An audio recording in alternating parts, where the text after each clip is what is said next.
Tax शुरू। माचिस खरीदने जाओगे, टैक्स है उस पर। सिलेंडर लेने जाओगे, टैक्स है। चाय की पत्ती डाली, टैक्स है। उसमें चीनी डाली, टैक्स है। दूध डाला, टैक्स है। उसके बाद मोबाइल फोन किया किसी को, टैक्स है। मोटरसाइकिल स्टार्ट किया, पेट्रोल डीजल, टैक्स है। घर पे आए, फिर खाना खाया, सब्जियों पर टैक्स है। रात को बिस्तर पर जाते हुए आप सोचते हो शुक्र है अब कोई टैक्स नहीं है, मैं आराम से सोऊंगा। नहीं नहीं नहीं जी, ऊपर पंखा चल रहा है, टैक्स है। हम तो सोते हुए भी टैक्स दे रहे हैं, तो खजाना खाली कैसे हो जाता है? जो सरकार आती है, खजाना खाली है, खजाना खाली है। मैंने कहा जो खाली है उसको खजाना क्यों कहते हो? उसको पीपा कहो, अलमारी कहो उसको। खाली को खजाना क्यों कहते हो? कोई खजाना खाली नहीं होता, इनकी नीयत खाली है। असल में सब कुछ हो सकता है अगर नीयत सच्ची हो तो। हम किसी लालच के लिए नहीं आए। जूनागढ़ में मेरा कोई रिश्तेदार नहीं रहता, मैंने यहां कोई बैंक लूट के नहीं जाने। मैं सिर्फ आपको यह बताने के लिए आया हूं कि आम आदमी पार्टी जहां एक बार आ जाती है फिर बार बार आती है, क्योंकि ईमानदारी का काम है।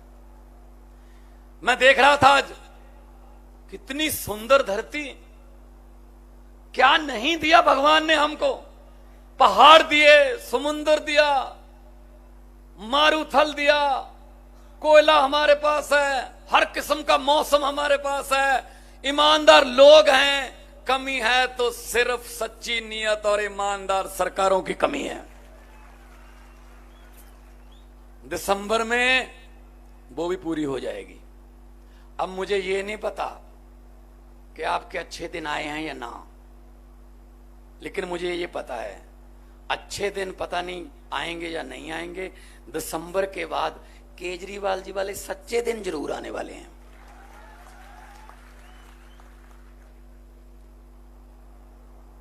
स्कूल में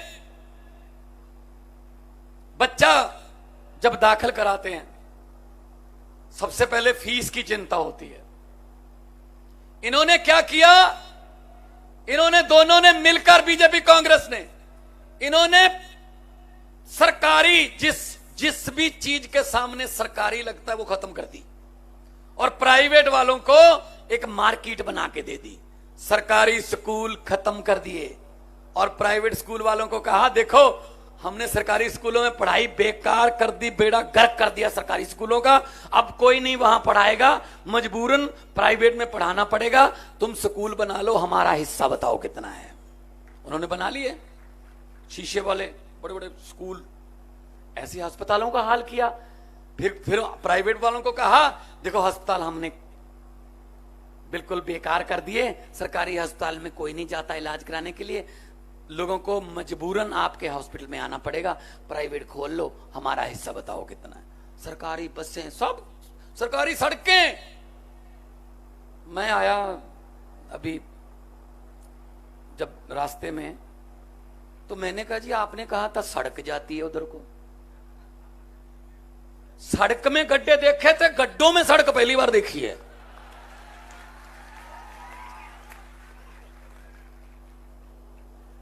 सड़कें नहीं बनती, 75 साल हो गए आजाद हुए, अभी तक सड़कें। अरे अमेरिका वाले मंगल ग्रह पर प्लाट काटने की बात कर रहे हैं, हम अभी सीवरेज में घुसे हुए हैं। हमें इससे ज्यादा हमें सोचने नहीं देते। हमारे बच्चों को वो किताबें ही नहीं मिलती जो बड़े अफसर बनाती हैं, हमारे बच्चों को वो स्कूल, वो माहौल ही नहीं मिलता जो अफसर बनाता है। ऐसा करते हैं, जूनागढ़ के 3 बच्चे ले लो, 4 ले लो, 5 ले लो, 4-5 बच्चे यहां से जो अच्छे इंटेलिजेंट बच्चे हैं वो ले लो, दिलाओ दाखिला उस स्कूल में जहां राहुल गांधी पढ़ा है, दिलाओ दाखिला उस स्कूल में जहां अमित शाह का बेटा पढ़ा है, दिलाओ दाखिला जहां नेताओं के, बड़े बड़े नेताओं के बेटे पढ़े हैं, फीस माफ कर दो, 2 साल बाद रिजल्ट देखना फर्स्ट कौन आता है। वो फर्स्ट नहीं आते जो सोने के चम्मच मुंह में लेकर पैदा होते हैं, फर्स्ट हमारे वाले चारपाई वाले ही आते हैं। क्या करें, मौका नहीं मिलता। बस अब मौका मिलेगा। दिल्ली में मौका मिलना शुरू हो गया। दिल्ली में मैंने स्कूल देखे, जब मैं नया मैं भी जीत के आया 14 में पार्लियामेंट जीत के आया मैं संगरूर से, पंजाब से, तो मुझे दिल्ली के स्कूल देखने का मौका मिला। रोंगटे खड़े करने वाली जो सच्ची घटना मैं सुना रहा हूं। दिल्ली के स्कूल में एक कलेक्टर का बेटा, एक जज का बेटा और एक झुग्गी झोपड़ी वाले रिक्शे वाले का बेटा एक ही बेंच पर बैठे एक ही किताब पढ़ रहे थे। ये केजरीवाल ही कर सकता है, वरना इनके स्कूल अलग, हमारे गरीबों के स्कूल अलग, इनकी किताबें अलग, हमारी किताबें अलग। ये जानबूझकर हमें पढ़ाना नहीं चाहते। इनको पता है अगर गरीब का बच्चा पढ़ गया, शिक्षित हो गया, वो बड़ा अफसर बन जाएगा। वो अफसर बन गया तो घर की गरीबी दूर कर देगा, और अगर गरीबी दूर हो गई तो फिर नेताओं के महलों के सामने, इनकी कोठियों के सामने सुबह सुबह हाथ जोड़कर, हाथ में अर्जी लेकर फिर लाइन लगाकर कौन खड़ा होगा जी।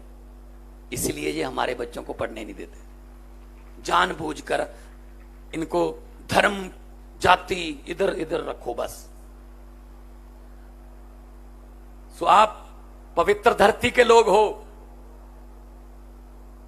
पंजाब से मैं आया हूं, 6 महीने पहले सरकार बनी है। हमने जो वादे किए थे, गारंटियां ली थी, हमने शुरू कर दी हैं। सबसे पहले हमने करप्शन फ्री पंजाब करने के लिए हेल्पलाइन जारी की। एक भी कोई अफसर सरकारी अगर पैसे लेता, आपसे मांगता है तो मना मत करना। ये अपनी जेब में हाथ डालकर मोबाइल निकाल लेना और उसकी वीडियो बना के हमें भेज देना, बाकी काम सरकार का है। पंजाब में सरकारी अफसरों जो हैं वो अब पता कर रहे हैं कि हमारा वेतन कितना है, क्योंकि पहले तो वेतन लेते ही नहीं थे, ऊपर से चलता था काम। अब पता चल रहा है कि इतने में ही गुजारा करना पड़ेगा भाई, इतने ही है बस। ये यहां क्यों नहीं हो सकता? दिल्ली में ऐसा है, यहां क्यों नहीं हो सकता? सब कुछ हो सकता है, नीयत सच्ची चाहिए बस। पंजाब में 1 जुलाई से बिजली हमने 300 यूनिट पर मंथ, 600 यूनिट का बिल आता है, 2 महीने का बिल आता है। बिजली के 600 यूनिट हमने माफ कर दिए और लोगों को यकीन नहीं आ रहा कि जी बिल आ गया हमारा। लोग एक दूसरे को दिखाते हैं कि गलत तो नहीं आ गया, 0 ही लिखा हुआ है, क्योंकि आदत नहीं थी ना। पहले हजारों की तादाद में बिल आते थे, 5,000, 6,000, 10,000।